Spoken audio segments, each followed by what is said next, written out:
Hello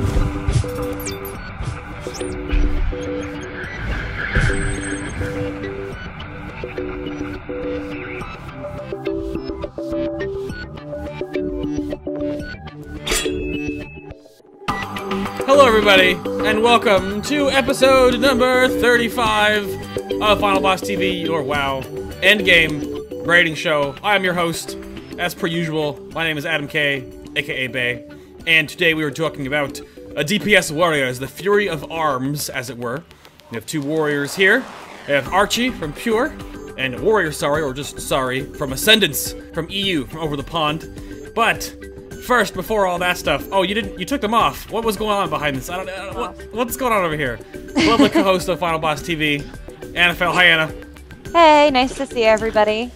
Were you gonna go with some, like, sunglasses start there or something? What was that?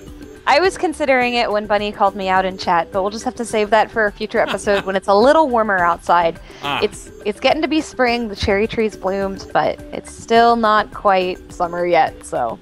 Okay, fair enough. Guys, soon. Soon. And I'll talk about them right early in the show. First off, we have Archimtiros, or Archie, just Archie, sorry, from Pure. Hello, sir, how you doing? Good. Glad to be here. Thanks for having me. You have a very striking eagle in your background. Is he? Yeah, it's a trophy, actually, that I got a few years ago with my work. Ooh, very nice. It's the Navy and Marine Corps Association Leadership Award for 2010. Oh, well then. Look at... well... Oh, yeah, it's pretty awesome. That's cool. That's pretty awesome. Very cool. Something big and heavy I can pick up and hit people with. It's a zombie. It's a zombie weapon. I often feel like I need that when I interact with people on internet forums. And then, with no trophy for his war injury, but a warrior nonetheless, we have Sarri from Ascendance, recovering from a little bit of football. Right, sir? Are you okay? How you doing? Well, I'm just fine. I'm just gonna recommend something for people in chat. A few days before you gonna be on the webcam, don't partake in an activity that may or may not maim your face. It's suboptimal, put it that way. Yeah, would have been better without this. And yeah.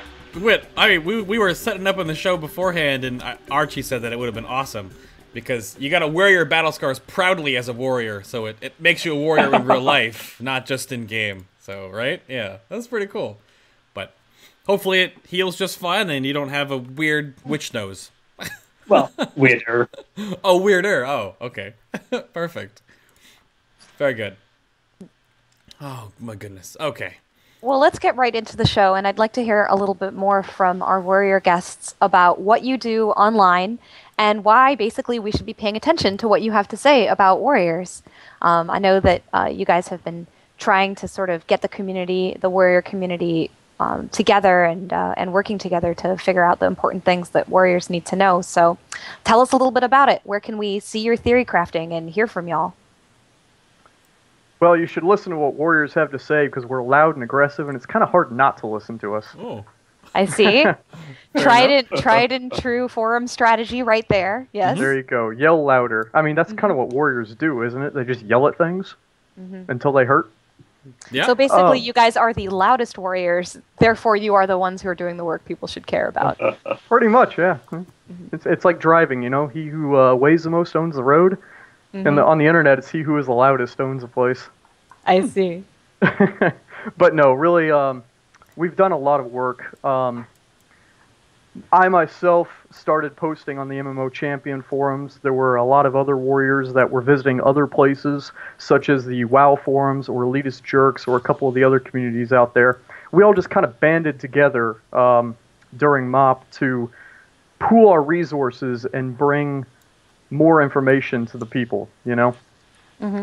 Lately, we've been posting everything that we learn and we come up with on MMO Champion, but we have our own little Skype group that we, you know, our warrior think tank that we come up with all of our good information, just trying to make the average player smarter, a bit better, a bit more productive, and able to carry their weight in the raid.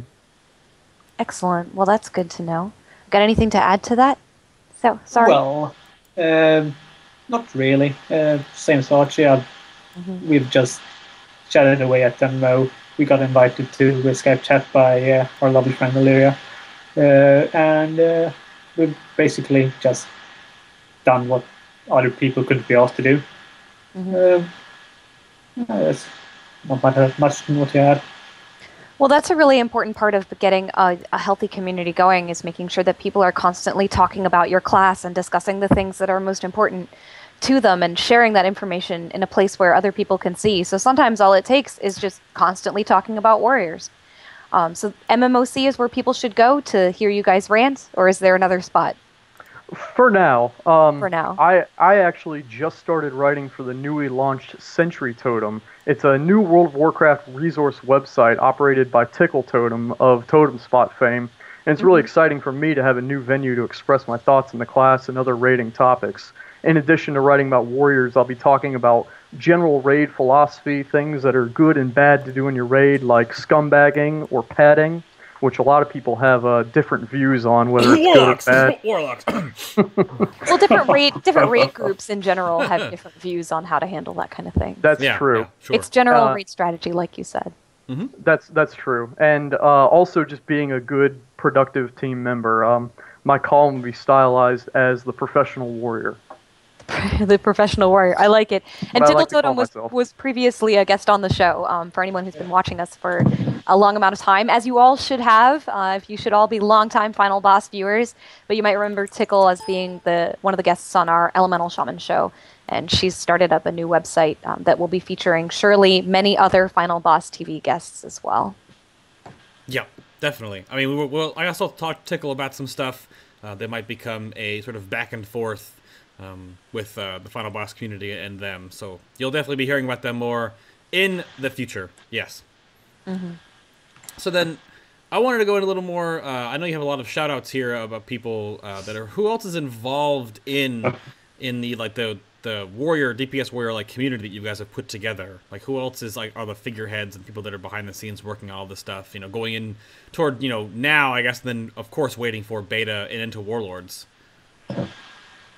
Well, it was Illyria of Loose who brought us all together, actually. He spotted me and WarriorSarri on the MMO Champion forums. Collision of Obscure Reference is really our math wizard. He's the smartest damn warrior I've ever met, really. Collision math carries us along. We've also got a lot of other contributing members, such as Zeke from Set Sail for Fail, Jake Esther Wars of Tyranny, Orcs from Big Crits, Dark from Killing Time. Those are really the core warriors. And of course we have others that come in and help us out along the way. That's awesome. And mention again what guilds you guys are from, because I missed it if y'all mentioned it at the start of the show when you were first being introduced. I'm from Pure on Antonitis. That is the US Pure. A lot of people like to confuse us with the EU, yeah. And I'm from Ascendance or Ascendance or whatever you want to call it on Trainer EU. And Ascendance is EU 6th, and Pure is US 24th, for all you guys watching at home. Yeah. Well, World 8th. Not World 8th. Oh, see? World 8th, got it. Just World 8th, yeah. Just World 8th, okay, fine. That seems to be a different delineation between, how US and EU guilds. I mean, we went over this a couple episodes ago, too. In the same time that Anna and I completed to be 30... You're 32nd, right? 34th. 34th, and I'm 37th. So, in the same time we did that, 88 some odd EU guilds did the exact same thing in the same amount of time, more than double. So, I think it does separate that. Got a lot of raiders over the pond. Yeah, there's a lot more raiders over the pond. That's pretty wild.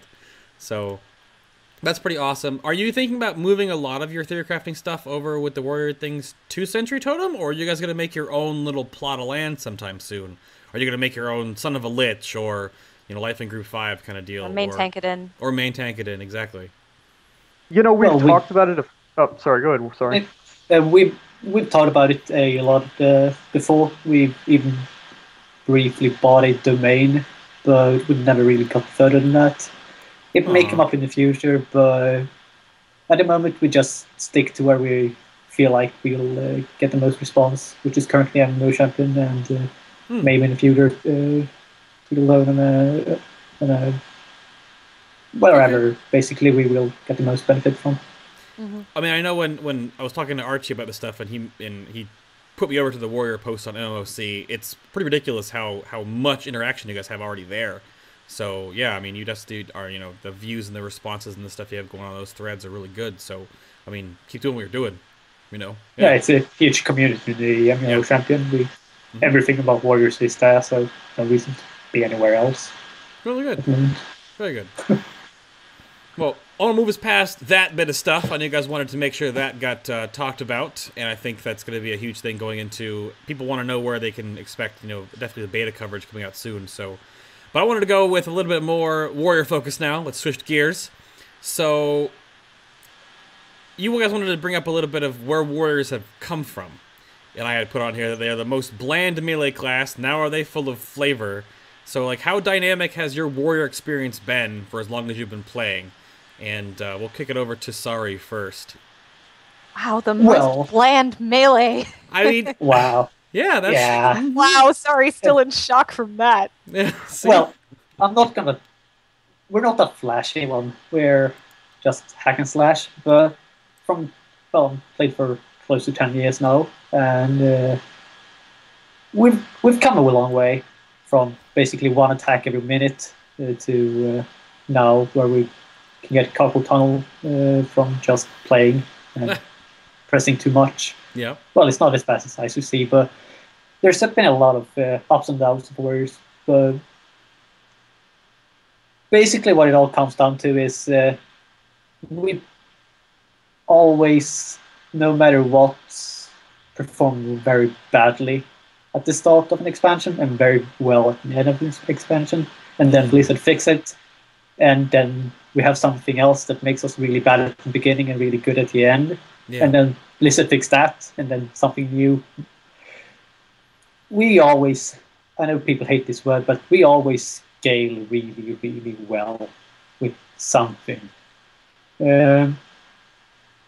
Yeah, we've come a long way since vanilla, where we pressed one button every 10 seconds. But all in all, we basically are the same class now that we were back then. Just a lot more mobile. Fair enough. Archie, what about you? Pretty much the same. I don't know if to call Warriors bland by any means. I take that kind of an insult. I love Warriors. I've always played one ever since my first step inside Molten Core. I've been DPSing with the best of them. But it has never been a flashy class, and a lot of people take issue with that. You know, when you can be an elemental shaman or, you know, a mage flinging fireballs and all sorts of cool spell effects, we just kind of whack things with our sword from behind, you know. It doesn't look all pretty like the other classes, but for me, it is one of the most visceral classes, and it's very, very engaging. That's what I like about it the most. Wrath started the wild button spam that kind of got refined in Cataclysm, and here in MoP, I think we're in the best place that we've ever been as far as playstyle is concerned. The rotation is very solid. It feels good, you know. It doesn't feel too spammy. It doesn't feel too slow. It just, it's engaging and it's fun, and I think that's the most important thing. Well, absolutely. I mean, that's because I played. One of my old dead alts was a warrior back in the day, like vanilla Burning Crusade time, and you had like 2 buttons.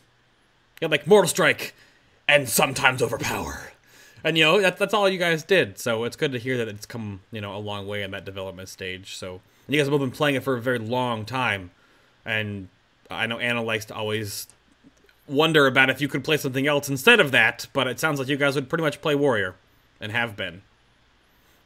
Yeah. Yeah, I've tried most classes, but always come back to Warrior.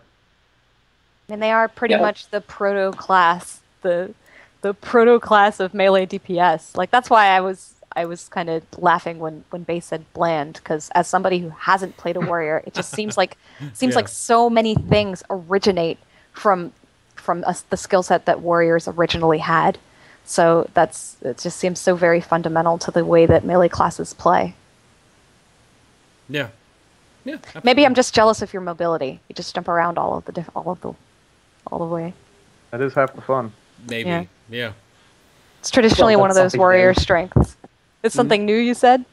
Well, we weren't mobile back in the days. Came in MoP or Kata. Before that, we basically stood where we stood, and Yeah, we moved at less than long movement speed, almost, it felt like.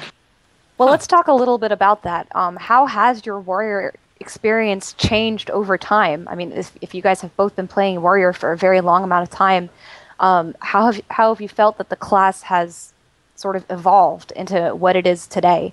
The reputation that we see you guys have today, it must be very different from the way that the Warrior originally played.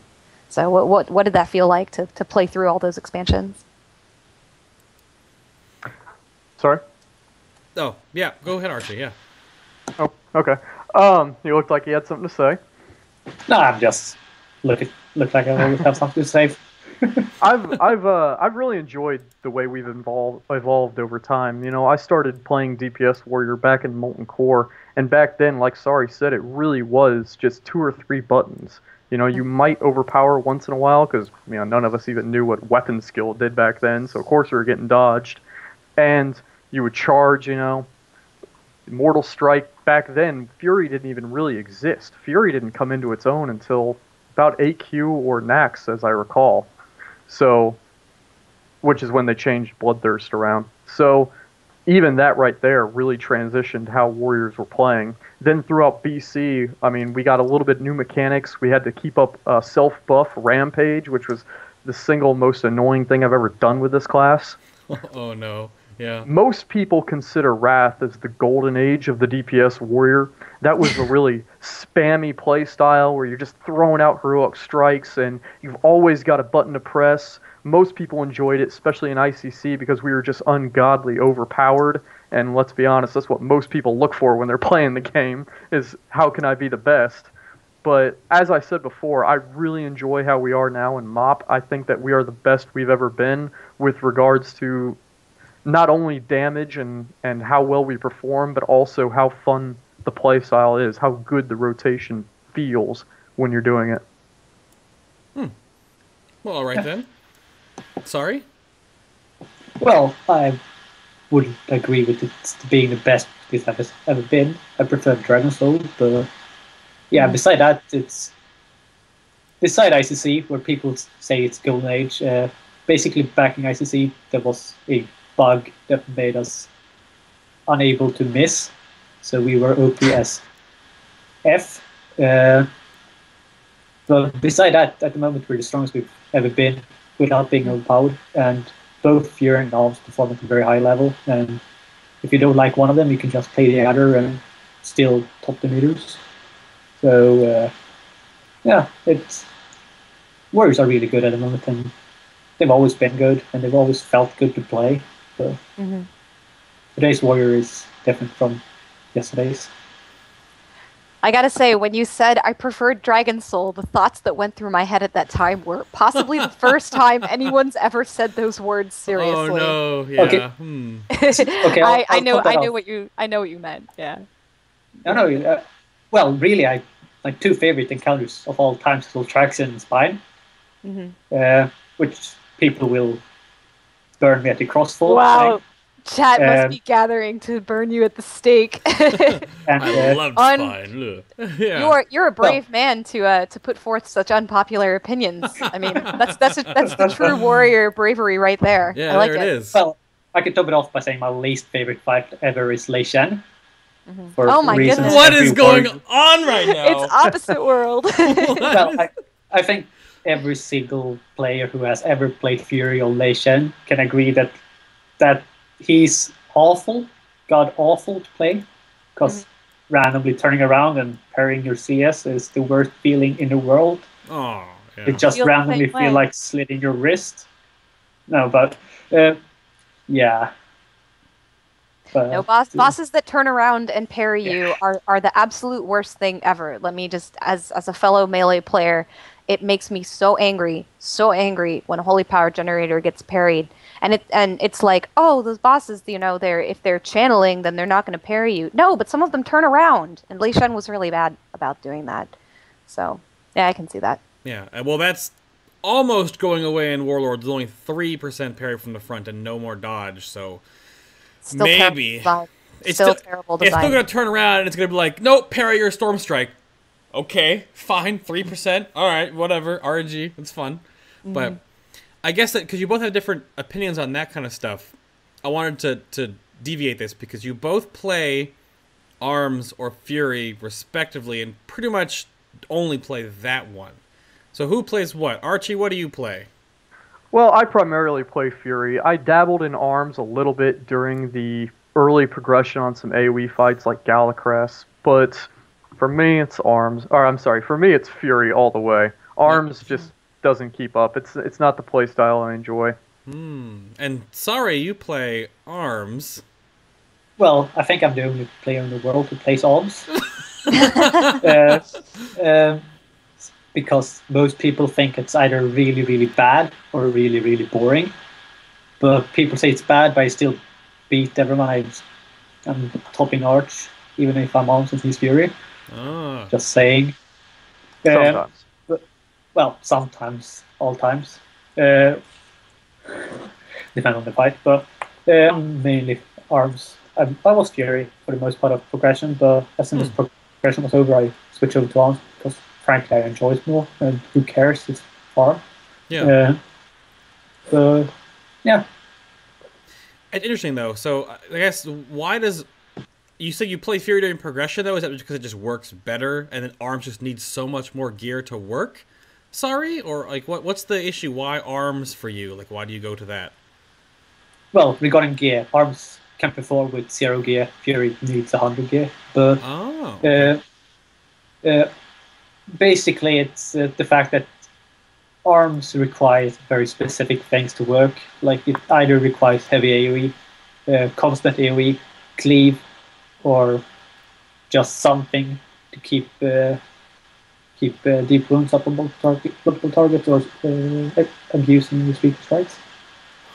Like on single target on Iron Juggernauts, I haven't even broken 400k, which for most people is what they do on a bad try.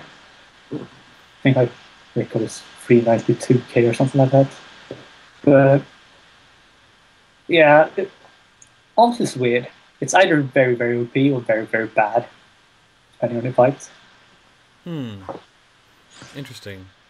And throw that back over to you then, Archie. Then why is Fury your go-to, like, over Arms? For me, I just enjoy the playstyle a lot better. It's much burstier, which I think is a lot better for progression generally. Progression generally comes down to quickly nuking something down or quickly changing and destroying a target. But even after that on farm, I don't know, I think there's a lot more competition for it, and I thrive on competition. Anybody who's ever raided with me knows that you don't get in between me and trying to do my best inside the raid. But Arms it feels very, very clunky to me. Not as engaging.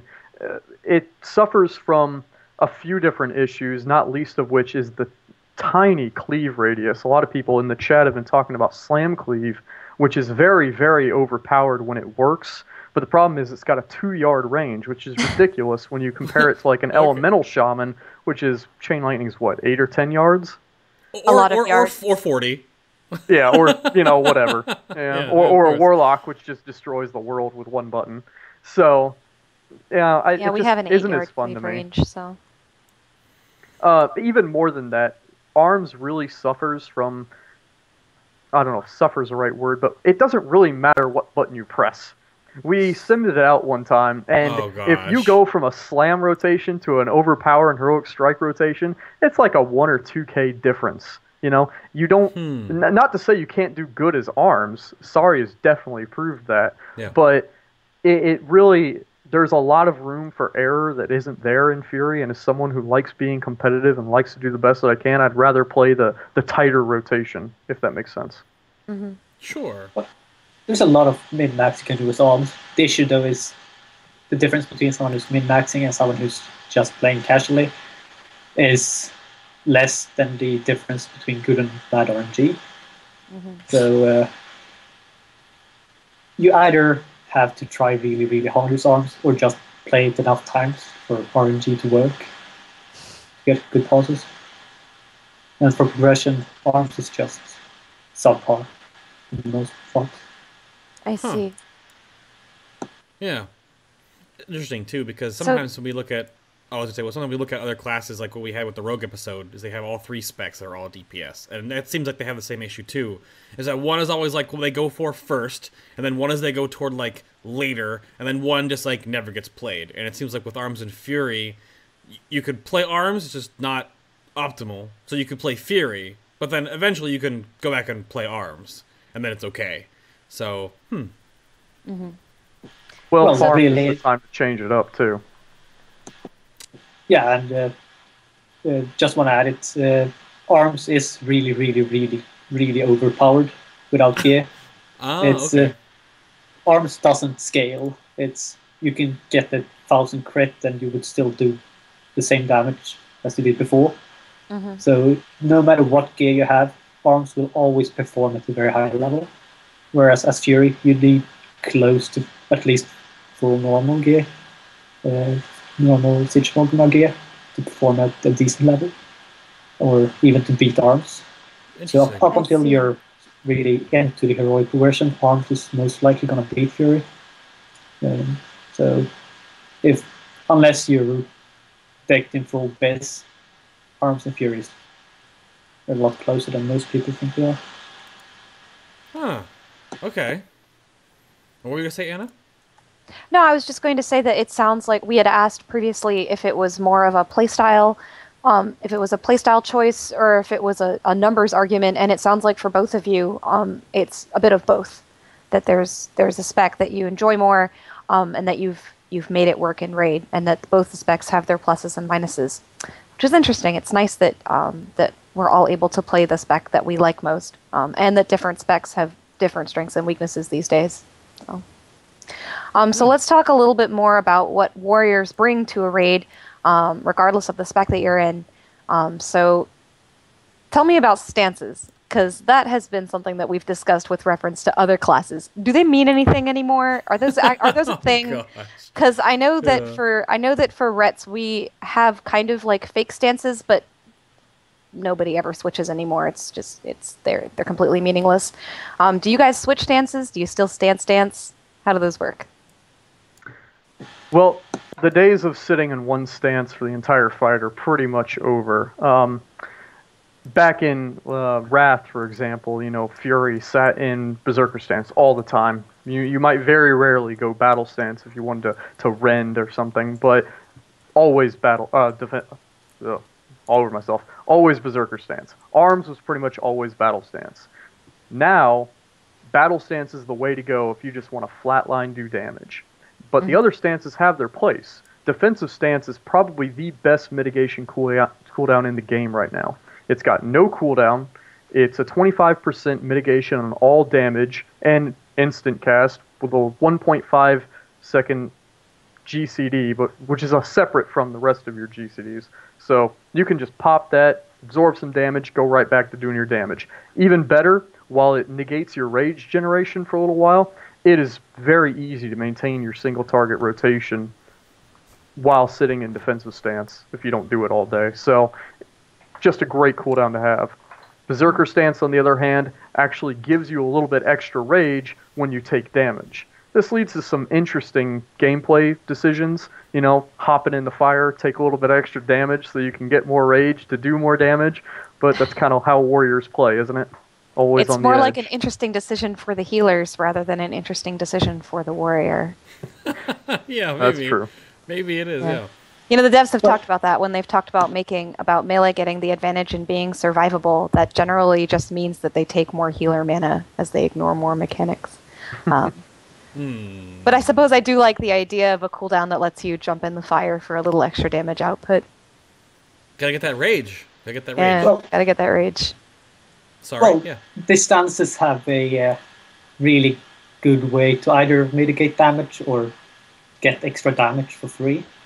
So it leads to a little bit of a dilemma. Either you're a good raider and take less damage, so you healers don't have to worry, or you're a scumbag like I am and just sit in Berserker stance and jump into the fire or intervene and attack on the tank, so you take half your HP for some reason without the healers knowing. Well, in most cases, for progression, you'll just have a free damage mitigation cooldown on defensive stance, or if you know that the healers can handle it. If it's something like Fog, for example, where it's always incoming damage and no matter what you'll always take the damage, Berserk Stance is overpowered. The main issue is that you can either be a good raider or you can be a scumbag, and there's a reason why I'm topping the meters of most deaths in raids in Ascendance. Okay. But chain cooldowns on the warrior. But your logs show, though, right? Because you are performing at a really high level. 4 arms, which is usually kind of like, what's he doing over there? Like, warrior should be fury. Yeah. So. Well, there's also the issue that when the healers put cooldowns on me, I just cancel all of them, so I still take the damage for the extra rage. Or when the priest is doing a whatever they call 1 million absorbs on me, I just cancel all that absorb, so I still take the damage. But the issue is, so it's even worse than vengeance. So it calculates it calculates after damage mitigation, not before damage mitigation. Berserk Stance works in this way. If you're in Berserk Stance, your melee attacks generate half as much as battle stance, but for each 1% of HP you lose, you gain 1 rage. Wow. So what that means, if you have an attack that can hit you for 500k, that may be 50% of HP, but you then have a 400k absorb on you, you're just gonna take 100k damage worth of rage. So DPS wise, that's really, really bad for you. So if you're a big scumbag, I'm not gonna say that you should ever do this, but not advocating, but you should never, ever create a cancel aura macro for all absorbs in the game and every external in the game, and press that on just every seeded GCD to increase your damage. I'm not saying that you should do it, but you can.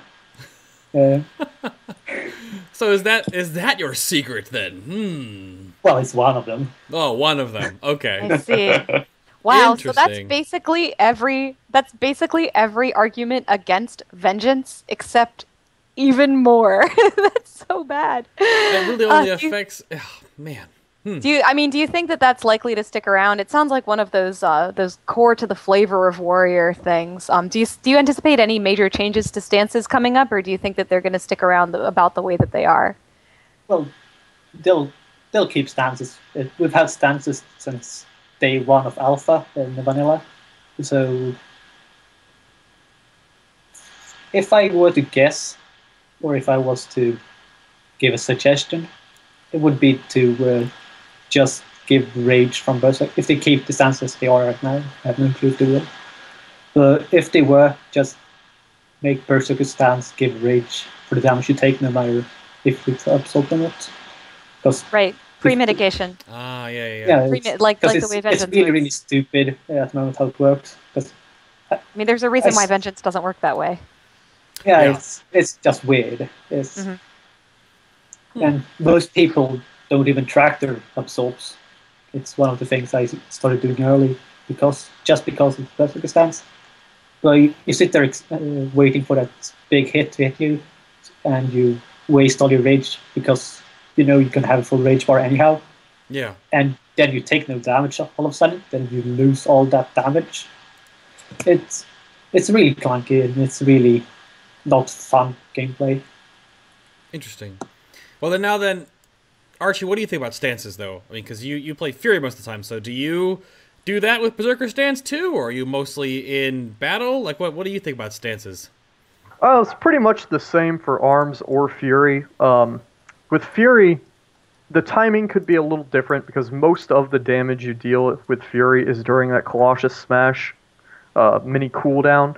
But even outside of that, there's a lot of room to grow if you're using Berserker Stance effectively. Over the length of a fight, you could gain well over 1,000 extra rage to use, which is quite a large number. A good example is Garrosh. You know, you go into those transitions on Garrosh where you're taking high raid damage while he's doing those annihilates. A lot of warriors, like Sarri, and myself at times, will scumbag it and purposefully not get that defensive bonus that's dropped on the ground from the ads because we know we can go Berserker stance and just get tons of extra rage. So our damage spikes really high during those transitions because we basically have unlimited rage. The trade-off, of course, is that we're taking more damage, and we got to watch out so we don't die. But that's where the stances shine, because there's only a 1.5 second cooldown between them. If I watch my health during those times, and I go, say, down to 50% or so, I can just pop right into defensive and get a 25% damage mitigation for the next Annihilate. So if I'm good, I can literally dance back and forth between them to either get free rage when I'm high on health or to mitigate damage when I'm low on it. So I really like the stances because it really gives a lot of room for a smart player to shine over a lazy player, for example. Sure. That just blows me away. When I miss that defensive buff on Garrosh, I am popping my 40%, mind you, damage reduction cooldown on cooldown. Usually I healthstone myself and I heal myself a little bit if I ever miss that defensive buff. I don't know. It's crazy that that's the way it works. Warriors also have a lot of survivability right now. I would even go so far as to say it's kind of OP. We have the second highest health pool in the game right now, next to Warlocks, of course, who we're not going to get into how overpowered they are. And all of its defensive cooldowns, we've got that 25% from defensive stance. I can pop Shield Wall on a 2-minute cooldown for 40%. I can pop Die by the Sword on just over a minute cooldown for 20%. You add all that together, and I'm not going to survive anything. And that's not even including our raid cooldowns. Yeah. That's wild. I didn't know that happened either. I thought it was just different ways to gain and spend rage, but that seems ridiculous. So when you go, because I don't know how about when you go into the whole like soaking in Berserker stance stuff, is it just like heroic strike spamming? Because you still have cooldowns on your other big abilities. Like what do you dump all that rage into? Where does it go? Sorry, for Fury, mostly heroic strikes, and your free GCDs, you can throw out extra wild strikes and such, and so on and so forth. You just try to fill up every GCD with an ability instead of the old style of play, which is kind of maintaining and building rage, trying not to spend it until you get to that Colossus Smash. Okay. As alms, it's a little different because no matter what, you will always use the cheap efficient spell. Even if you were at a full rage cap, you would still use Overpowered, which is basically free, instead of Slam, which is further rage. But instead you would just spam Heroic Strikes and cooldown, if you could afford it. It's, as alms, you really don't have any way to spam your rage. If you're going to cap, you're going to cap. Yeah. It's suboptimal, but it's not that big of a deal compared to Fury, where every point of rage counts, as long as you have too much rage already. At least if you have the 2-set. But as long as you really don't care too much about rage, it's extra free damage, sure, but it's not close to as important as it is for Fury. Okay, so there is like a little bit of a difference in how you use rage then. If arms, you have just so much of it because of this kind of stuff, but then Fury has a rage issue then? Archie, was that what he was going on about? Is there like an issue there?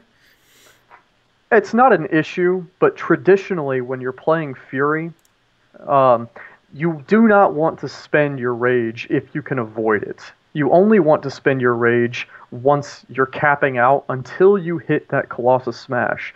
For anybody who doesn't know, Colossus Smash is a mini cooldown of ours. It puts a debuff on the target, which for 6 seconds, it makes all of our attacks ignore the enemy's armor, which is really, really powerful. Of course.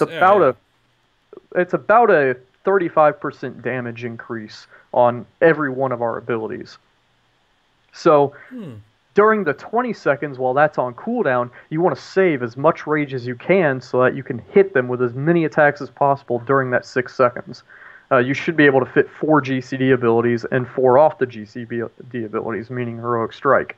So that takes quite a lot of rage to knock out. During Siege of Orgrimmar, our overall rage generation is pretty high, so that's not too hard to do, which is also helped by our 2-piece bonus. But in times where rage is an issue, you don't want to spend all of your rage as you get it, because then you'll run out of rage, so you can't do that big bursty combo. Yeah, okay. So that's actually kind of cool. I didn't know, I mean, because Anna and I are mana-based melee, but... No, we're not. No, we're not a mana-based melee. I am a resource-based melee, though. The holy power is resource. Well, sure, but we both use... But our mana doesn't mean anything to us. Like, it doesn't matter. So you rely on your holy power, and I just hit whatever comes off of cooldown that's the best thing to hit. Right? We don't care about that. So it seems like with warriors, though, because you have rage, you do have choices, and it seems like Aura and Fury do play a little differently with the same resource. That's kind of cool. That's kind of cool. All right. There's also the fact that warriors rely on the fact that at the start of expansion we have no rage, and at the end of it we're swimming and drowning in it. Yeah. Like Yeah. in tier You 14, have the healer problem, basically. Yeah, in tier 14 we couldn't use any attacks basically, beside the Bloodthirst between our closest matches, if we wanted to be able to fit as many attacks as possible in closest match. Wow. But nowadays we don't even have enough open globals to use our fillers. We just smash away on everything, and that's basically it's how Fury works. You start the expansion with no crit, no hit, etc., no haste, and you gain no rage. Then you get more and more gear, you get more and more globals to fill with free fillers, and it just keeps on adding. The more crit you get, the more basically free attacks you get to use. And you have to spend less rage on expensive fillers. So it's basically the way warriors gear. We gear to get rage. I mean, it's really something that Blizzard has to address across the board, because that's a problem with pretty much every spec that depends on resources that refill. It's a problem for healers with regard to mana. It's a problem for rogues. It's a problem for warriors with regard to rage. That at the beginning of an expansion, that resource generation can be so slow, and at the end of an expansion, just because of the way that stats work, resource generation is just way too high, or not a problem anymore, or something that you even gear out of and into different things. It's the difference between the gear that you start an expansion with and the end is it's too high. And it's something that comes up with almost every class that we talk about. Every class that we interview has different things that it causes a different problem for every class. I mean, for paladins it was haste. We eventually stopped gearing haste. But it's just something that Blizzard has to fix. I feel like there's way too big of a difference between the start and the end of an expansion. I don't think it's a big deal for warriors, though. Actually, I really like the fact for Fury, especially because at the beginning of expansion we had nothing to press. Like Sarri said, we had to just sit there and let GCDs go by. Now we can actually fill up those GCDs and do a lot of damage, and you can feel the growth, and you can feel yourself getting more powerful with each tier, and that feels very warrior-y to me, Yeah, but from like a math and a balance standpoint, that's not the best thing. Because then, like, you're really weak early on when everyone else, like, Anna and I are just fine because we have mana and holy power. Like, it doesn't matter. We don't have to do something to get it back. Like, I get it back from auto-attacking. She gets it from spending mana, which doesn't ever go away. So, like, that's what's different about it, is that you get stronger with it. And so would we, but we never have that pitfall at the beginning of expansion where we're like, oh my god, I can only do one ability every... like, it's a rough patch, I guess, which I don't know how I can really do it. Because, yeah, healers, rogues, and warriors, really. Well, Blizzard has fixed it every single expansion they've ever released. Yeah. And they've said they're going to fix the rage issue and the rage scaling. Like in Wrath, they said they were going to fix it by, for one thing, removing armor penetration. Back then, you got more rage the more damage you dealt, which was really, really weird. Yeah. So they fixed that, and then we got into another issue where we started gearing for 27% hit for the offhand hit cap. Mm-hmm. And then Blizzard said at the end of Kata that we're going to fix this. And now in MOP, we have the issue that the more crit we get, the more rage we get. So we have the exact same issue now.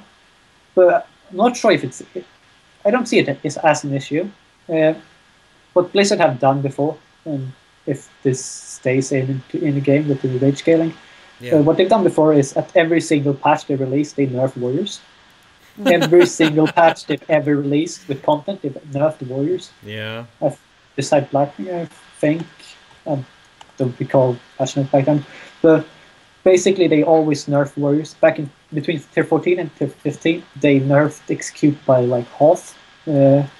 So execute was close to worthless. Still good, but it's not as strong as back then. I still hit as big executes now as I did back then. Then between tier 15 and tier 16, they nerfed a few small things. And for the first time ever, they actually buffed us. And none of us ever found out why. We were good before and we got the OP offer. But then they nerfed our rage generation by nerfing our 2-set. So I guess that counteracts it.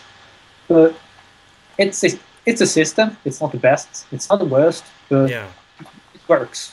And you can really feel every single piece you get. You can feel the upgrade. Like I've played plenty of other classes, and you get a piece item, and I guess I'll take it. As a warrior, you get an item, you feel good. You put it on, and you just feel you feel more powerful. You can see your bigger numbers. You can feel more rage. It just feels good. Fair enough. Fair enough. We'll move us along real quick here. My favorite topic. Let me introduce this one. Please feel free to go for it. Yeah, all right, let's talk about utility. Because you guys bring two things to a raid that very many raids don't want to go without. Multiple of them, usually.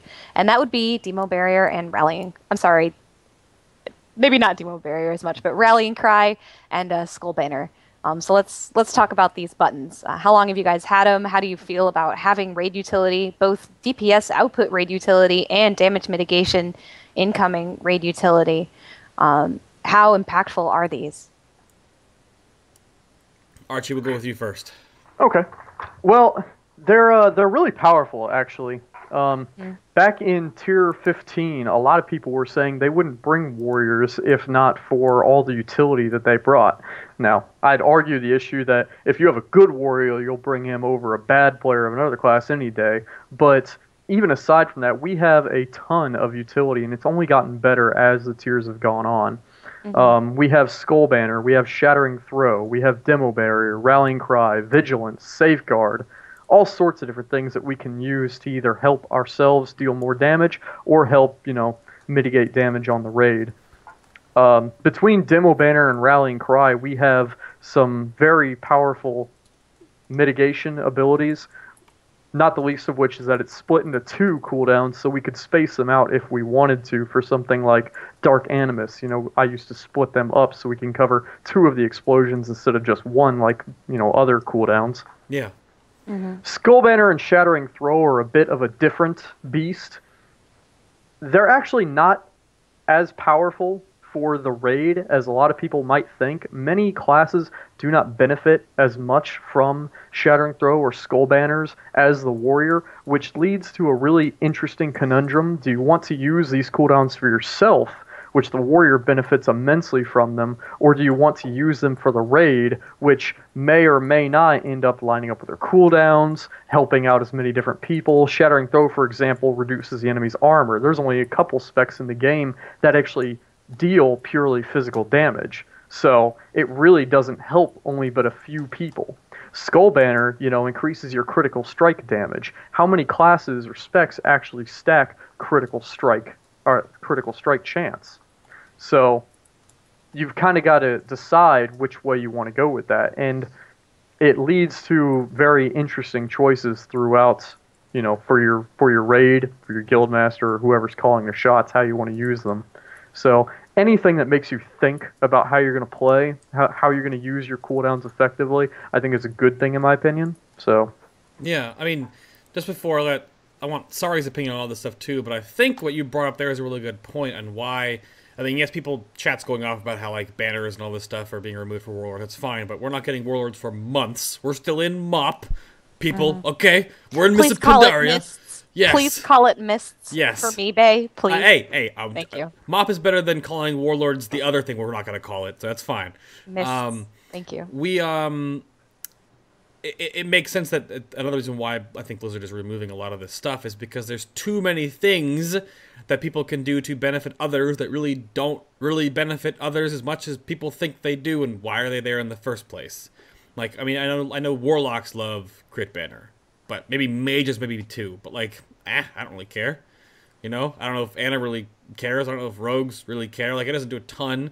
And the same argument goes for Shadowing Throw. Like, I do like 40 to 50% magic damage, so it's barely an upgrade for my I do a lot auto more attacks. 40 to 50% magic damage. Yeah, so, see? yeah. So it doesn't Several of my attacks are entirely holy damage. like Warriors and Feral Druids and maybe Hunters. Mastery is entirely holy damage. My Mastery Yeah, is like so... a third of my damage. So, yeah.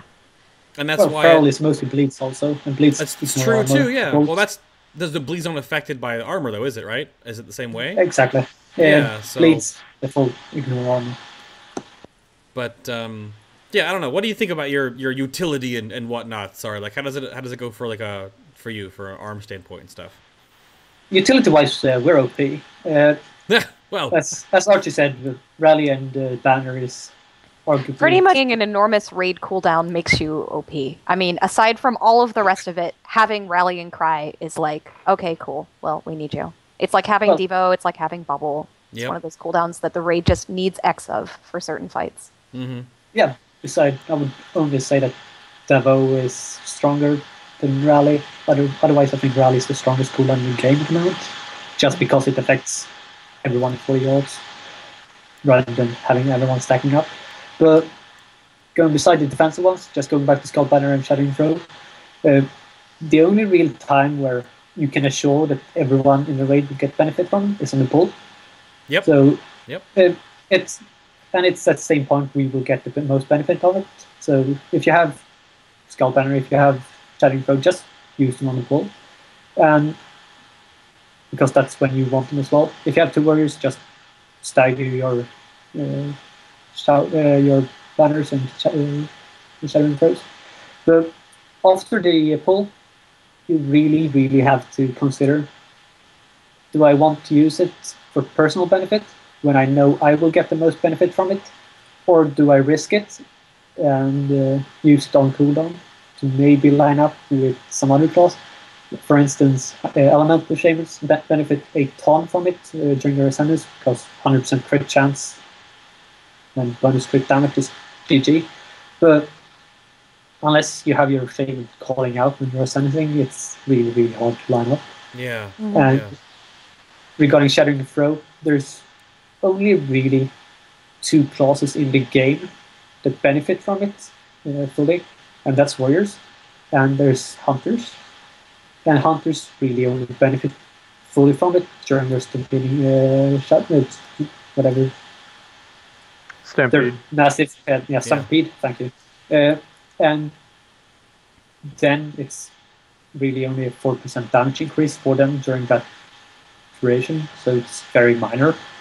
So you have to really think, is it worth it? Is it worth me wasting my brain activity on trying to line everything up? Or should I focus on more important things? Or should I focus on just doing the fight? Yep. Like, sure, if you have a raid leader who would call out when you should do Skull Banner, or like on Eligon, for example, where you maybe had one skull Banner for each ad wave that spawned, or a storm match, etc. That works fine, because everyone would benefit from it. But on most fights, is use it for personal benefit. If for some reason you've talked with the raids to work it out, that's great, good for you. But no one beside us really benefits from them. Sure, everyone benefits from them, but to look at some other things that neither of you mentioned, but we have a lot of small things. Like we have a third banner. I don't think any warrior ever knows that we have Mocking Banner, which is OP. That's the one that taunts everything to you. We use that. If our kite tank dies on Garrosh, that gets used. For example, that's a really powerful way to use it. Every tank uses it, so most warrior knows it exists. But for a DPS warrior, for example, on what is called Protectors, second boss, when Sun goes into his face with a bubble and all the small ads, just put down Mocking Banner and all the small ads will pile up and you can AoE them. They hit like wet noodles, so you won't die. You get a little free rage from damage taken for free also. But it makes fights so much knows easier. that because nobody actually had to work on that fight. Maybe. I mean, just saying. Nowadays you have to work really hard to add. So, Malk's chat saying it's also useful there as well. So gather up those ads. Just putting it down, all the small ads run in. Yeah. Same there for Vigilance. When you throw out Vigilance, beside it being a powerful tank cooldown or raid cooldown, you get a secondary benefit of Taunt having a 0.25 second cooldown. So you can spam the shit out of it.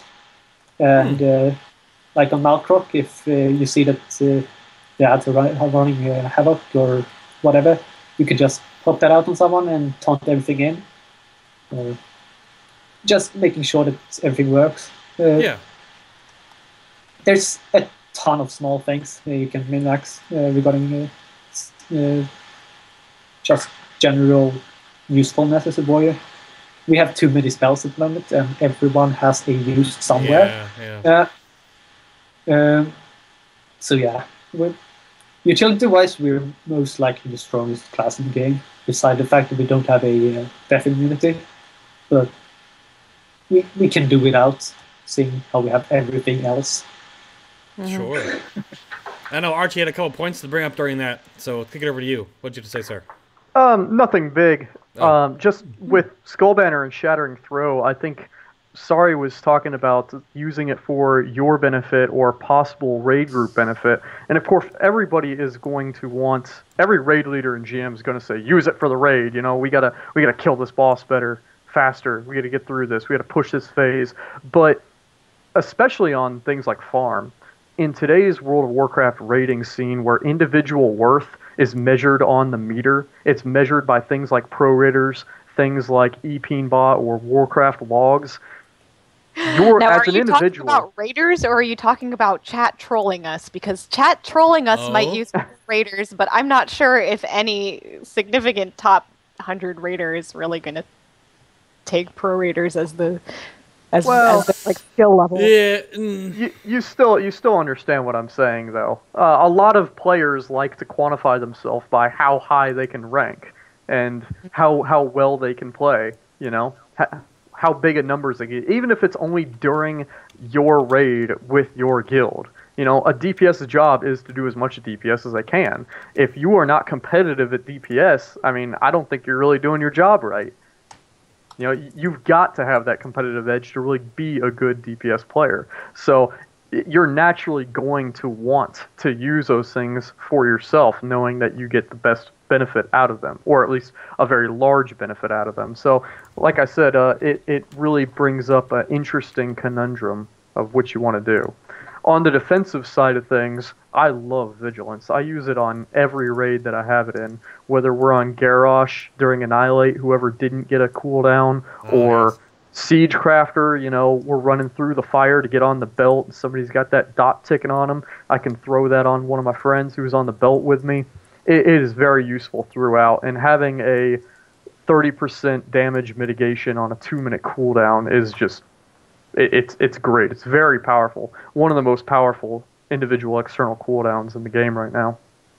Yeah. Well, yeah. Well, it's not as strong as a 20% damage reduction on 30-second cooldown, just saying. Yeah, maybe. But who brings Ret Paladins to the raid, really? Oh, I know, really. Oh. Same people who bring Arms Warriors to the raid. Oh. Shots fired. So, real quick, before we go on a little breaky poo here in the middle of the show, a little commercial break, I wanted to do one of the questions we had that came in. This was, you guys kind of answered it already, but just to address it again. This came in from Retro Vertigo on EU Terran Mill. And it was, what are your opinions on the removal of Skullbanner as a raid-wide cooldown? And that could, of course, extend to other ones that you guys are also rolling into, Warlords. But, I mean, I talked about it, but do you guys think it's a good move, bad move? You okay with it? So, I love it. Yeah? We already use it as personal, for the most sake. Yeah. And Tier 15, we even had a set bonus that made it into personal. So it's a very good move, if you ask me. It doesn't make sense, as it's really benefits us anyhow. Yeah. Archie? Well, it's a really good question, Roberto. I hit on it just a second ago. I really do think it's a good change. While I like having Skull Banner and even Shattering Throw, it does give you that choice. Do you want to use it for yourself, or do you want to use it for the raid? And either way you decide to go with it, it's going to piss someone off. If you can't use it for yourself, you're going to get mad. If you can't use it for your hunter during Stampede or whatever, they're going to get mad. Oh, I can never do good because my warrior hates me. It's just like tricks of the trade. If you have a group of rogues, they're all going to change it on themselves. And you're never going to see it unless you pay them off or, somebody up there really likes you. So I think it's a good change from a gameplay standpoint just because it removes temptation, so to speak. Yeah. It removes a choice that's going to upset someone. And it is worth mentioning that Skull Banner is still going to exist in a form. It's actually being rolled into Recklessness for Warriors. So whenever we pop Recklessness, not only are we going to get that increased critical strike chance, it is also going to increase our critical strike damage. So really, we get the best of both worlds in that regard. Yeah, it just seems like they went through these couple different phases where they wanted to give people more things to do in raids and buff up people's, that stupid U word, to give people utility, right? To give people that. But then they realized that it was a little bit too much in Mists of Pandaria, so now they're going to turn that back a little bit and give it a little more player incentivization on the person, right? So you don't have to bring a certain comp because of their outward-based power. It's about the player-ish over the class that brings more awesome things. Granted, now that'll just sim the list down to rogues, maybe. Hopefully we'll see what warlocks are going to bring, but yeah, I think it's still a good move. So just add a little to what Archie said. With the removal of all these externals with tricks and Skull Banner, Unholy Frenzy, whoever heard of that before, but this install nothing of such, it's gonna make the competitive end of farm a lot more interesting. Because at the moment, if you want rank 1, you have 20 tricks, you have 20 Unholy Frenzies, you have 20 Storm Lashes rolling up. So now if you have a suboptimal group, or if you don't bribe your rogues hard enough, you still might get good ranks. So it's gonna make farm more interesting, where you can judge a person from what they do instead of how well they talk to the rogues. Yeah, how much they pay the rogues, yeah. So, we'll see how that goes forward. But I want to take a quick couple of minutes here and tell you guys in chat room right now watching this live, and of course to watch on the VOD, on the YouTubes, and listen to us on Stitcher and iTunes, which if you didn't know, we are also on iTunes and Stitcher as an audio-only podcast. But to talk about some communities that are behind the scenes that we've been talking about, and maybe you don't know about them, maybe you do know about them, but if you do and don't, then you should go to them anyway. So first and foremost, we've been talking about them now since almost the inception of the show, but manaflask.com is a great community website that has tons of different news posts. They had a whole bunch of interviews with Suni from Method about how healing was in Siege of Orgrimmar. I think it was like 14 parts when it was all total. They just put up a new post right now about recommended reading for Warlords, which is pretty cool. It goes over all the different short stories and books and things you can read to learn about all the different characters and backstories and things coming up in Warlords if you don't know all about that stuff, like lore-wise, why are we going there? Little new spot that Carbot just made their first WoW craft. Little spotlight there. It was pretty fun. So if you guys need some more World of Warcraft outside of the World of Warcraft, you guys go check out manaflask.com. And then he's been on the show multiple times before, 3 times I believe. A warrior himself, Brutal Static on YouTube with 2 L's. He makes daily videos. He has like 7 or 8 different types of videos he puts up, but they're all from a top 40 US raid and guild leaders perspective. And he does Life of a Guild Leader stuff, backseat raid leading. He's doing this Rebuild My Guild series right now. He just did a cool old school retro live raid in EverQuest with a whole bunch of his viewers and friends and stuff. He actually, the Life of a Guild Leader stuff is pretty out there. He just did a review of Taco Bell's new breakfast. If that interests you to watch this gentleman eat Taco Bell breakfast. But ton of awesome videos. You can go check him out at Brutal Static on the YouTubes. And of course, Also on the, look at all these videos. Look at all these videos, this man. We also have, we're on YouTube as well, if you missed any of our past episodes, which we're almost done with all the class episodes proper. We have a ton of episodes there.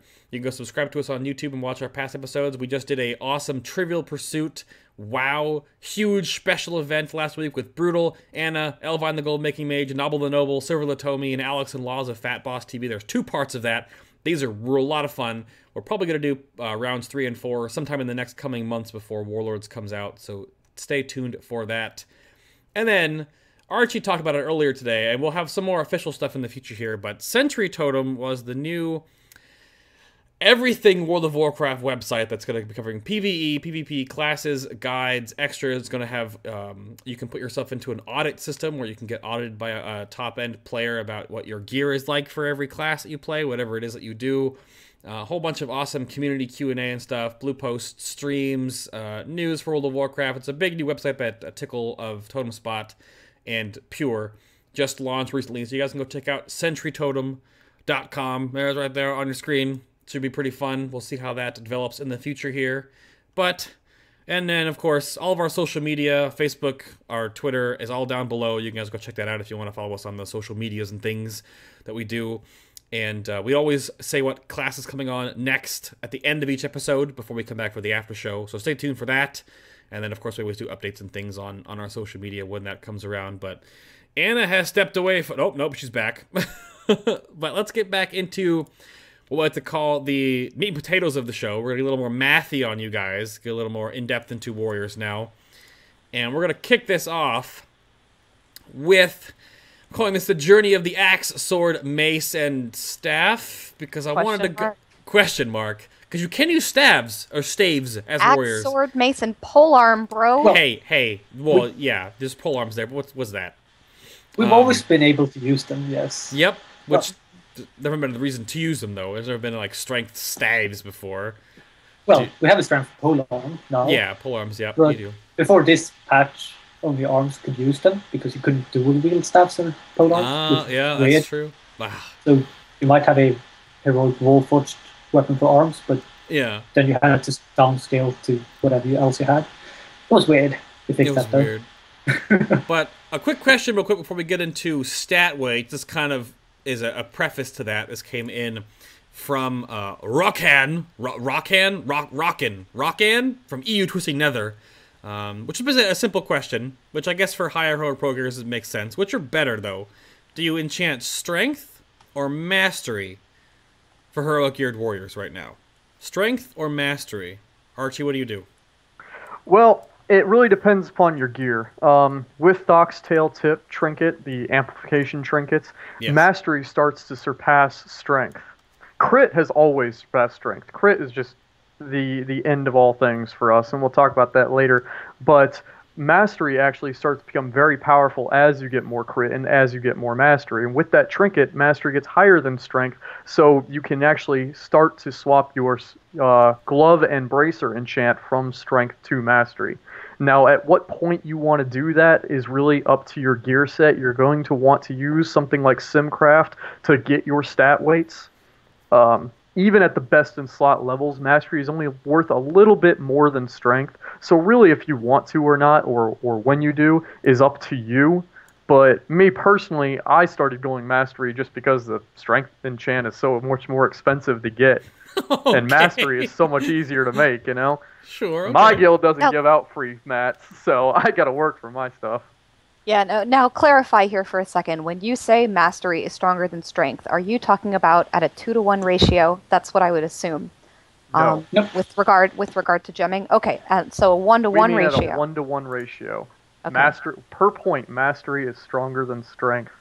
Once you get Thok's Tail Tip and start to reach the higher levels of gear. Mm-hmm. Interesting. Warriors are at a very interesting spot where secondaries start becoming more powerful, or some of them have always been more powerful than their primary. And we're, I think, the only class that actually is true for. So, well, a lot of classes these days in MoP are gemming secondary stats. I know for me, haste started becoming more powerful than strength at a 2-to-1. It was always more powerful than strength at a 1-to-1 ratio, but at a 2-to-1 ratio. So that's when I started gemming haste instead of gemming strength. And then it got so much more powerful than strength that it was more efficient to gem hit and expertise than it was to gem hybrid gems with strength. So we started gemming those hybrid gems with hit and expertise to avoid gemming any strength at all. So that's why I asked about the ratio, because the ratio makes a big difference whether you're talking about from a 1-to-1 standpoint, and that's with regard to just replacing specific enchants. And then when you start replacing gems, there are only a couple of classes, I think, that still gem primary stats. I know when we talked to hunters, I was surprised that they still gemmed agility. Yeah. Because there aren't a whole lot of classes that still do that. Secondary stats have gotten so powerful for many of us. I mean, crit, mastery, and haste are all more powerful for me. So. Mm-hmm. Well, when you look at the gemming for hit and expertise, you're looking at your second strongest secondary, as you still assume you still do haste expertise and haste hit. Meaning, if you gem for expertise, you can reforge the expertise on your gear into your second most worth secondary stat. So for that to be worth it, your second best secondary stat has to be at the 2-to-1 ratio, stronger than strength, or int or agility. Yeah. But as a warrior, strength is really strong. Mastery is even stronger. And crit is ridiculous. All right. Hey, at least one of us strength DPS likes crit. Although it's not that bad for Rets these days. Yeah.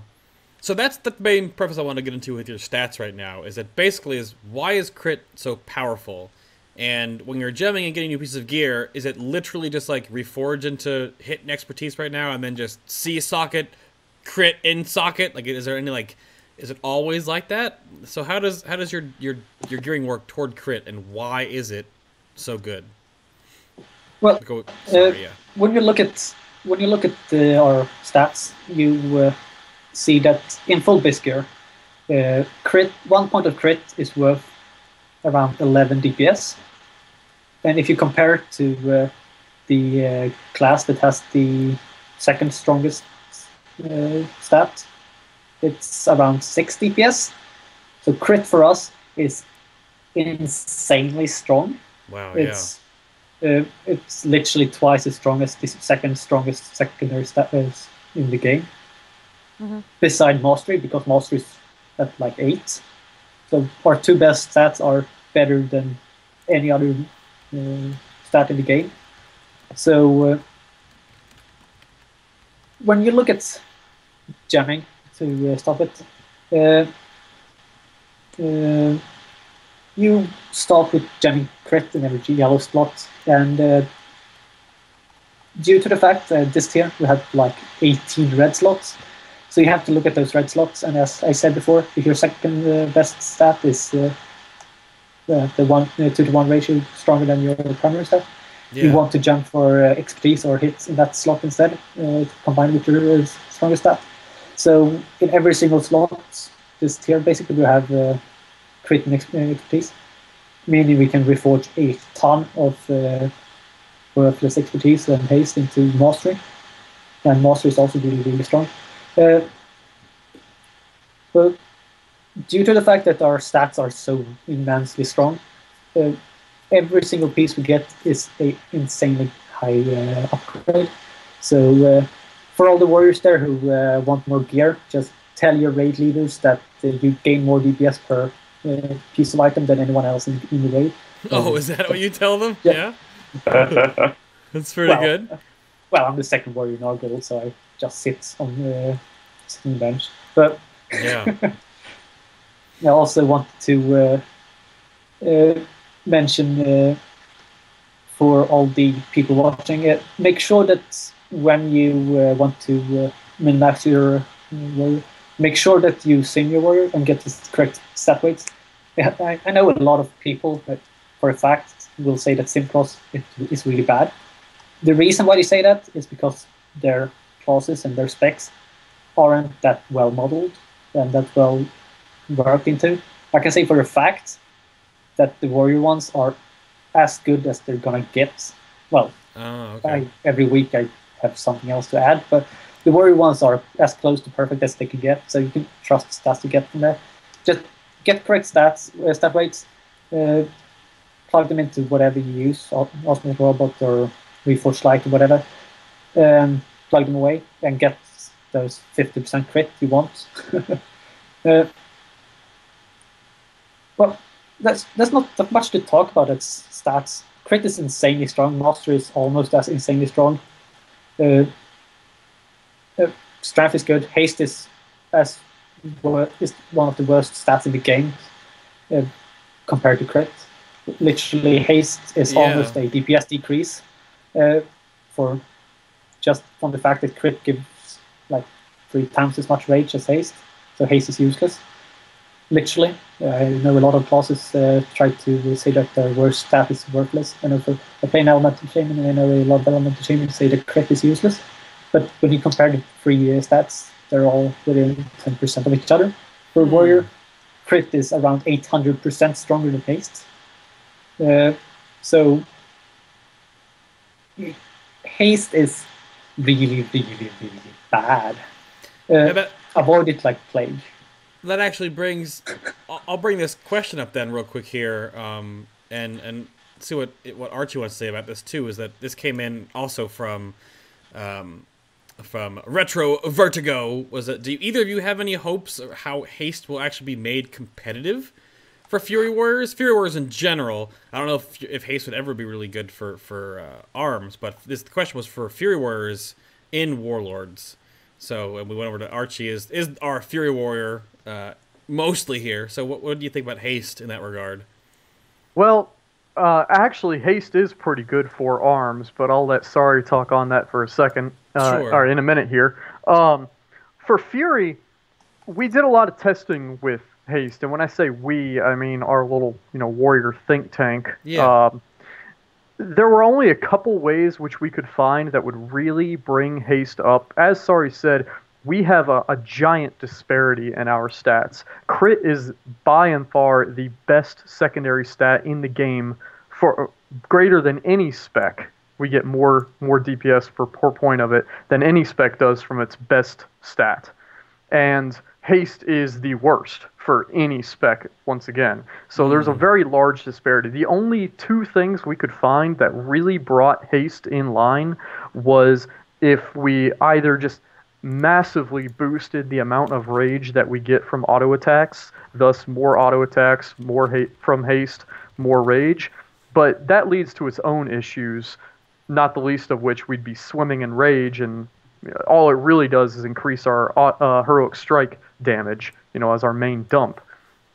Even then, haste was still only a mediocre stat and surpassed massively by crit and mastery. Yeah. The best change we could come up with is if we made deep wounds, which of course is our dot that is automatically applied by Bloodthirst, if we made that scale with haste and start ticking more as you got more haste. That actually brings haste up to being a respectable stat. It's still behind crit and mastery, but it gets a lot better. Celestialon tweeted that they were going to make haste a better stat for the Warriors, and that it was going to be more than simply rage generation. So what they come up with is still, of course, up in the air. They're very good at coming up with things that we didn't even see coming. So we'll see what they do, but my hopes is pegged on making deep wounds tick faster. Right now, it's a pretty small percentage of our damage, but it really does add up over time, especially if you're good at tab targeting and spreading that Bloodthirst deep wounds around onto different targets. Yeah. And I'm sure Sarri wants to talk about Warriors. I can see him chomping at the bit right here. Yeah, go ahead, Sarri. I talked mostly about Fury when I said crit is OP and all stats are insanely strong. As arms is the opposite. No stat gives you any DPS. Well, close to. Literally, you can have 580 gear and do awful DPS. The only real thing that gives you DPS as an Arms Warrior is a weapon. We scale with weapon damage. The best is Arms Warrior is the class in the game that scales with weapon damage the most. Okay. Really? Yeah. So if because I would have said that about Ret Paladins before hearing you talk on this podcast. Well, every single attack we have is a modifier from weapon damage, and I'm not really sure how all the attacks work, but and I'm not sure how well the Ret Simcraft is. But looking at every single class in Simcraft, Arms Warrior scale the best with weapon damage, and yeah. So small tip again: if you're an Arms Warrior, tell your raid leader to give you weapons. Just sure, yeah. Tell your raid leader to give you all the gear, just everything. Yeah. Unless Clearly. Just the, and don't bring Ret Paladins. No good. I mean, classes. basically, that would solve the problem. Yeah. To just bring it back to Arms, crit really does nothing. You get a little extra rage, you get enraged, but enrage does nothing for Arms. But the only two stats that really do anything is haste and mastery. They give nothing, so Arms really don't scale at all. Not that much more to add. Arms plus stats is boring, if I put it that way. Gotcha. Well then, I wanted to move this along, and we'll have more time to talk about that kind of stuff in the after show and whatnot, but I wanted to make sure we touch on your DPS-oriented talents. So, I'll just give you guys the tier 60 talents. We're looking at Blade Storm, Shockwave, and Dragon Roar. So, you got your AoE Spin to Win, which has been just codenamed everything under the sun for OP and nerf this, and Blade Storm is just the best ability ever and whatnot. To your AoE frontal stun thing that got nerfed, but then it's not nerfed for Prot Warriors or something, I guess, because PvP, whatever. And then we've got your AoE 100% crit Roar, literally. So the math behind these are like, what is your go-to for Fury, Archie? And do you ever switch them around with your tier 60 talents? Well, we did for a while, and it was pretty funny, actually. We started out the tier with Blade Storm for all AoE. Everybody knows Blade Storm's overpowered, you know. Nerf Blade Storm AFK, I've heard it all. And we would go Dragon Roar for the single target, because that just seems intuitive. It seems right, you know. You wouldn't use an AoE talent on single target. Yeah. It's kind of funny, in fact. We just recently, back in February, I believe, proved that Blade Storm is actually higher single target damage than Dragon Roar if used correctly. Oh, jeez. Yeah. So it's pretty funny. Now we just pretty much stick with Blade Storm. And the math on it, I won't get into all the math just for time's sake, but basically it capitalizes on being enraged.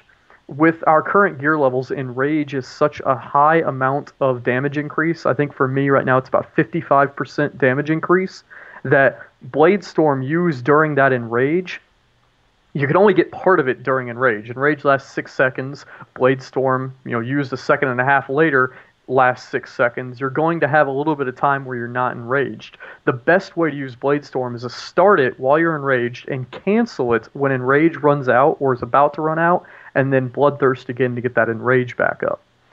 Dragon Roar also suffers...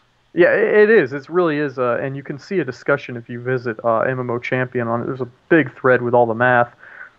Dragon Roar, by contrast, for AoE, I don't know why they really made it an area of effect talent, because it has a very interesting dynamic where it actually splits damage with more targets.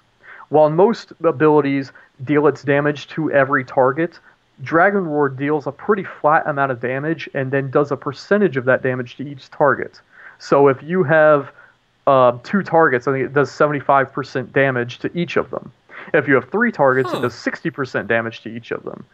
So at 2 or 3 targets, it's actually good. You actually end up doing more than 100% damage. But as you get higher targets, say we're on Calaxy, you've got 8 targets with all parasites to run around, you'll only deal something like 15% damage to each of them. So it actually makes it a single target damage decrease to use Dragon Roar. Whereas Blade Storm, in addition to quote-unquote padding and hitting all the targets for a lot of damage, it actually does more effective damage on the one target you want to kill. So it's pretty interesting. Dragon Roar still has its place. If you're doing Siege Crafter, for example, and you need to kill that belt weapon, you don't have enough damage to do it, Dragon Roar does more damage in a single GCD, where Blade Storm is over time. It's over about 6 seconds. But most of the time, that's not a big deal. You can make up that damage in other places. So for the most part, we spend to win. Okay. And sorry, what about you for arms for your tier 60 talents? What do you go with? Is it the same argument, same theory craft behind that for you? Well, Bladestorm is even more OP for arms. For Fury, Bladestorm hits for 120% weapon damage from both weapons. For arms, it hits for 180%. Wow. Okay. So technically, Dragon Roar should be a better talent in every sense of the word, because it's pure single target and 100% crit, and it just makes sense for it to be better. Yeah. But Bladestorm is OP. Yeah. Yes. There's a reason why warriors are called Rexstorm to win. That's basically all we do to rank well. But as arms, unlike Fury, we don't care about enrage too much. We have it, but it doesn't do anything. Basically, what you do is just use Bladestorm on cooldown. If Maul Strike and Cold Smash is off cooldown, if either of them come off cooldown, you just cancel Bladestorm and use that instead. It's not that much more to add. Same on Siegecrafter or any other fight where you need a burst, you just use Dragon Roar. Just to correct the Arch a little, Dragon Roar actually quote-unquote caps at 55% on the split damage. So it doesn't get that much worse behind that. It's still really, really bad, and it's a mechanic that doesn't exist in any other player in the game. But it doesn't get worse than that. Also on Shockwave, if you ever hear anyone tell you outside of PvP to use Shockwave, you should slap them. It's so bad. Oh no. Beside the fact that some would argue on Garrosh or 10-man, it's useful because your raid con just don't have enough stuns and interrupts for transition 1. Yeah. And I could see the argument, but literally every other stun and interrupt in the game is less of a damage decrease. Some neat thing with Shockwave though is it has a small bug or oversight that I assume Blizzard didn't see. Shockwave has a baseline 40-second cooldown due to it being overpowered in PvP, so you know that. Yes. And if you hit 3 or more targets, it gets reduced by 20 seconds. But if you don't have the CDR trinket, the Galacross, it gets reduced to 27.777 etc. seconds. And if you don't hit 3 targets, it gets reduced by 20 seconds rather than by 50%. So it gets reduced to 7.777 second cooldown. Really? Yeah. So on Transition 1 Garrosh, you can literally interrupt 3 attacks. Yeah, you can interrupt 3 attacks in a row. So some would argue that if you don't care at DPS at all, it has a use. But if you want to be above the Disc Priest in damage, take Bladestorm. It's harsh. Yeah, okay. That's kind of a bad choice to choose between utility and a damage increase of that size. Yeah, it's weird. Moving right along to the tier 90 talents, let's talk about Avatar versus Bloodbath versus Stormbolt. Whether they're a choice or whether there's one talent that you guys always take, let us know. How does this tier shape up? For Fury, it's almost entirely Stormbolt. Stormbolt was reworked in 5.4 to do a massive 500% weapon damage with both weapons. So, especially as Titan's Grip, the two-handed Fury Warrior, it's just a ridiculously powerful ability. I mean, you can get 2 million damage crits easily off of that during your Colossus Smash, which also, unlike most of the classes, the cooldown reduction trinket actually works with our talents. It works with Stormbolt, and it works with Bladestorm. Wow, yeah. So we can get that Stormbolt inside our Colossus Smash every single time if you have a strong enough reduction trinket. So it's just, words can't express how great of a damage increase that is. It is basically Fury Warriors take that talent. Yeah. Always. You can use Bloodbath if you're doing a lot of heavy AoE. Sure, okay. Galacrass, or if you're doing Fallen Protectors and you're using the stack method where you tank all 3 of them on top of each other. That's the Panda Boss. You stack all of them on top of each other and you're just constantly AoEing. You can. Do people not use that strat? Well, some still do. I mean, it really depends upon how good your raid group is too. You know? How far you are in your progression. There's still raiders out there that are just tiptoeing into Siege of Orgrimmar even now.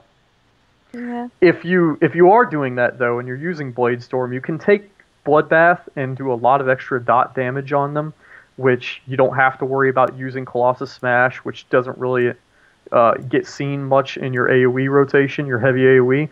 So it has its uses, but by and large, you're going to use Stormbolt on pretty much everything. And not to go further on this topic, but the question actually came up a lot earlier in the show from 3x4, who's in chat, and he asked how you feel that Stormbolt has affected the rotation. You talked a little bit about it here and how powerful it is. My question would be, do you like what it's done? I mean, do you like having Stormbolt in your rotation like that, or do you feel like that talent needs to be fixed up so it's actually a choice in that tier? Well, I love it. I absolutely love Stormbolt. I mean, other than the fact that it hits like a Mack truck, it actually helps our rotation quite a bit.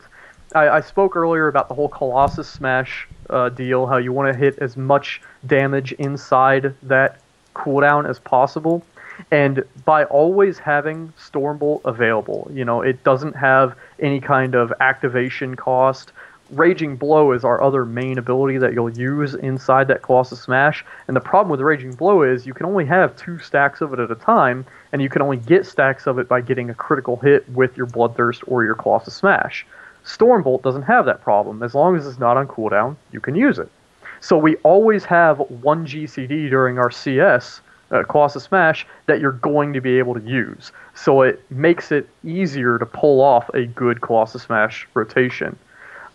Tier 14 especially really suffered because we did not have a very high crit rate. We weren't getting a lot of Raging Blow procs, and we would have to fill our Colossus Smash with other things like Wild Strike, which has an enormous rage cost, and it really was part of the reason why our rotation was a little bit clunkier. With Stormbolt, if we had Stormbolt then, it would have been a lot easier to maintain a solid rotation. So I love it. And with the upcoming changes in Warlords, they're actually moving Stormbolt to the tier 60 talent tree, or talent tier, so we'll be able to take it more effectively. They're swapping Bladestorm and Stormbolt's position on the talent tree, so it should be really nice. Interesting. Yeah, it seems like you kind of have a disparity in the choices you have here, because I don't know if Sarri is going to tell me about this, but it looks like who takes Avatar? PvP. I guess. I take Avatar. Right? Oh, do you? See, there you go. So, sorry, what about your 90 talents for arms? What do you take? 99.9% of the cases I take Bloodbath. The reason Stormbolt is so OP for Earth Fury is because it hits with both weapons. Yeah, okay. The downside for arms is it hits with one weapon, and Overpower is overpowered. So, Bloodbath really just is the least worst. It really doesn't add anything to the gameplay or anything. It's just a small cooldown that you can use. It's really neat. The other benefit it has is it has the exact same cooldown as Bladestorm, so you can use those together on cooldown if you want, which is amazing for AoE. Okay. Avatar used to be different. Back in tier 14, Avatar, besides it giving a damage buff, it also increased your rage generation by, I think it was 30%, meaning it was an option.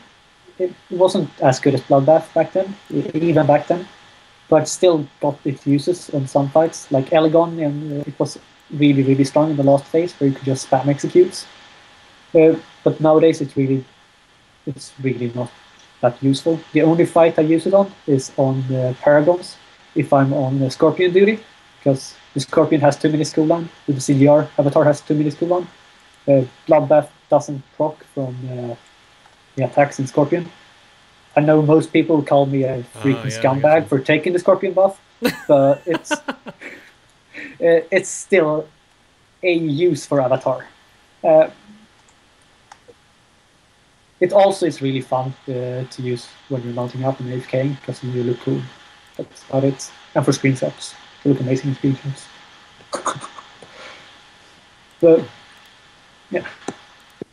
Well, let's close this out here, because we're getting to that time when we need to move along to the after show and the Q&A, which I know Chad always loves. But let's give you guys a second to sort of have some closing remarks for the Warrior community. Things that you'd like to suggest, things that you'd like warriors, aspiring warriors of all gear levels and all experience levels to take away from the show, and just what you'd suggest to those warriors that you want them to know. And we'll start with you, Sarri. Well, first and foremost, play arms. It's fun. It's OP. Play arms. I like it. He's shilling for play arms. Yeah. The biggest drawback of arms is no one plays it, therefore it looks bad. And because it looks bad, no one plays arms. So it's kind of a bad spiral. It's really not that much worse than Fury. It's just that no good warrior plays arms. It's like, well, if some better warrior played arms than me, you could most likely do insanely well. Just because I'm the only arms warrior, I can say I'm the best arms warrior in the world. So I hope someone will take up on the offer and trying to dethrone me. Would be interesting. There you go. Yeah. But especially if you're not in full BIS, Fury and arms is really, really close. And up until, as I said before, in normal siege gear, arms is almost in all cases better than Fury. So don't just look at the top warriors and see, oh, they play Fury. Just play arms. It's fun. It's easy. It's foolproof. You can press whatever you want. You can roll your face on the keyboard and still do 90% damage. So silly. Yeah. But yeah, Fury needs too much gear to really work. So unless you're a really, really good Fury warrior and you have the gear to support it, try arms. It's fun. There you go. Archie, what about you?